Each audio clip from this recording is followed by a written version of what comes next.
স্বাগত আন্তর্জাতিক সংবাদে, সাথে আছি আমি নুজহাত রাহনুমা।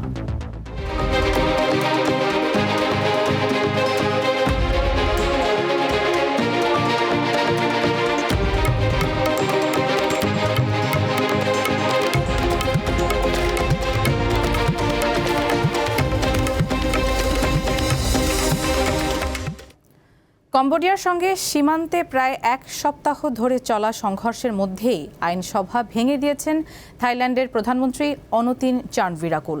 শুক্রবার তিনি জানান, প্রাণঘাতী সীমান্ত উত্তেজনা ও অন্যান্য রাজনৈতিক সংকট তার সরকারের পক্ষে সামাল দেওয়া কঠিন হয়ে পড়েছে। এমন পরিস্থিতিতে উপযুক্ত সমাধান হলো সংসদ ভেঙে দিয়ে একটি সাধারণ নির্বাচন আয়োজন করা। থাইল্যান্ডের আইন অনুযায়ী পার্লামেন্ট ভেঙে দেওয়ার ৪৫ থেকে ৬০ দিনের মধ্যে নির্বাচন আয়োজন করতে হবে।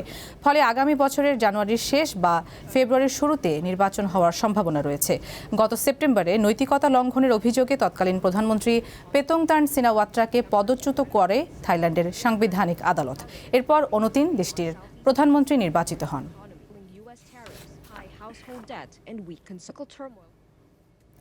আগামী ৫ বছরের মধ্যে ন্যাটোভুক্ত কোনো দেশে রাশিয়া হামলা চালাতে পারে বলে সতর্ক করেছেন জোটের মহাসচিব মার্ক রুতে।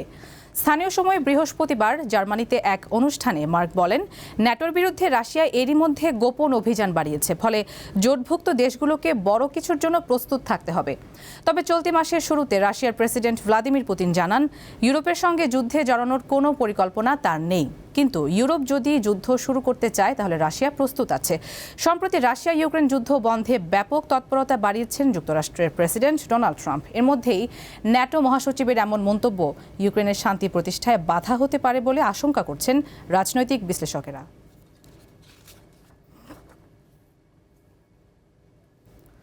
শিল্পোন্নত ৭ দেশের জোট G7 এর বিকল্প হিসেবে রাশিয়াকে নিয়ে নতুন জোট গঠন করতে চায় যুক্তরাষ্ট্র। এ বিষয়ে মার্কিন প্রেসিডেন্ট ডোনাল্ড ট্রাম্প এরই মধ্যে আলোচনা চালাচ্ছেন বলে জানিয়েছে মার্কিন সংবাদ মাধ্যম পলিটিকো। তাদের প্রতিবেদন অনুযায়ী গত সপ্তাহে যুক্তরাষ্ট্রের জাতীয় নিরাপত্তা কৌশলের কিছু অংশ প্রকাশ পেলে এ তথ্য উঠে আসে, যদিও আনুষ্ঠানিকভাবে এই সংক্রান্ত নথিটি এখনও প্রকাশ পায়নি। প্রতিবেদনে আরও বলা হয়, ট্রাম্পের পরিকল্পনা অনুযায়ী G7 এর বিকল্প হিসেবে গড়ে তোলা হবে C5 জোট, যেখানে থাকবে বিশ্বের ক্ষমতাধর নেতৃস্থানীয় ৫ দেশ: যুক্তরাষ্ট্র, চীন, রাশিয়া, ভারত ও জাপান। সবচেয়ে উল্লেখযোগ্য বিষয়, এই জোটে ইউরোপের কোনো দেশকে রাখা হয়নি। ইউক্রেনের দোনেস্ক অঞ্চলে বিশেষ অর্থনৈতিক অঞ্চল তৈরির প্রস্তাব দিয়েছে যুক্তরাষ্ট্র। স্থানীয় সময়ে বৃহস্পতিবার ইউক্রেনের প্রেসিডেন্ট ভলোদিমির জেলেনস্কি এ দাবি করেন। সংবাদ সম্মেলনে তিনি বলেন, যুক্তরাষ্ট্রের সর্বশেষ শান্তি প্রস্তাব অনুযায়ী দোনেস্কের একটি অংশ থেকে ইউক্রেনের সেনারা সরে আসবে। অপরদিকে রুশ বাহিনী সামনে অগ্রসর না হওয়ার প্রতিশ্রুতি দেবে। ইউক্রেনের ছেড়ে দেওয়া অংশেই বিশেষ অর্থনৈতিক অঞ্চল হবে। তবে জেলেনস্কি শর্ত দিয়েছেন, কেবল ইউক্রেনের একতরফা সরে যাওয়া কোনোভাবেই ন্যায্য হবে না, রাশিয়াকেও সমান দূরত্বে পিছু হটতে হবে। এছাড়া শান্তি আলোচনায় ভূখণ্ডের অধিকার ও জাপোরজিয়া পারমাণবিক বিদ্যুৎ কেন্দ্রের নিয়ন্ত্রণ ইস্যুটি এখনও অমীমাংসিত রয়েছে বলে জানান ইউক্রেনের প্রেসিডেন্ট।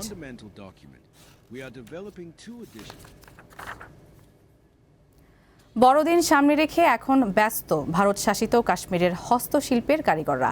সেখানে তৈরি হচ্ছে নানা সামগ্রী, যেগুলো যাবে যুক্তরাষ্ট্র, ইউরোপ সহ বিভিন্ন দেশে। কেউ ব্যস্ত ক্রিসমাস ট্রির বল তৈরিতে, কেউ রং করছে রেইনডিয়ার, কেউ আবার এগুলো শুকাচ্ছে। কাশ্মীরে প্রতি বছর এই সময় শুরু হয় হুলস্থুল, কারণ বড়দিন উপলক্ষে এসব পণ্য যাবে যুক্তরাষ্ট্রে। শুধু তাই না, যুক্তরাজ্য সহ ইউরোপের বিভিন্ন দেশ এবং মধ্যপ্রাচ্যের অনেক দেশের ক্রিসমাস সাজসজ্জার পণ্য তৈরি হয় কাশ্মীরে। এগুলো মূলত ই-কমার্স প্ল্যাটফর্মে বিক্রি হয়। উৎসব যেই ধর্মেরই হোক না কেন, আমরা পণ্যগুলি অনেক যত্ন ও ভালোবাসা দিয়ে তৈরি করি, আর তাই আমাদের পণ্যের চাহিদা বেশি। তবে এবছর ব্যবসায় সুবিধা করতে পারছেন না অনেকে। যুক্তরাষ্ট্রের বাজারে ভারতীয় পণ্যের উপর শতকরা ৫০% শুল্ক আরোপের কারণে লাভ কমে গেছে। কারিগররা জানান, এই শিল্প কেবল দক্ষতা ও কায়িক পরিশ্রমের উপর নির্ভর করে টিকে আছে। কাঁচামাল তৈরি থেকে শুরু করে রং করা এবং শুকিয়ে প্যাকেজিং করা পর্যন্ত সবই হাতে হয়। সব কাজ হাতে করা হয়, এতে মেশিনের কোনো ব্যবহার নেই।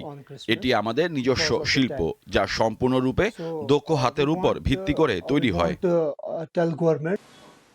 ব্যবসায়ীরা বলছেন ক্রমবর্ধমান উপকরণের দাম এবং মেশিনের কারণে স্বকীয়তা হারাচ্ছে এই শিল্প।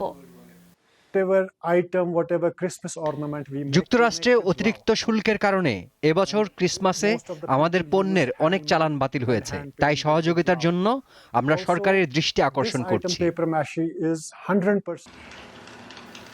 ভারত শাসিত কাশ্মীরে বহু পরিবার বংশ পরম্পরায় হস্তশিল্পের ওপর নির্ভর করে আসছে। লুৎফা ফৌজিয়া, দীপ্ত, বার্তাকক্ষ। দর্শক, এই ছিল দীপ্ত আন্তর্জাতিক সংবাদে। আমাদের পরবর্তী আয়োজন বিকেল 5টায় দীপ্ত জেলা সংবাদ দেখার আমন্ত্রণ। এতক্ষণ সাথে থাকার জন্য সবাইকে ধন্যবাদ।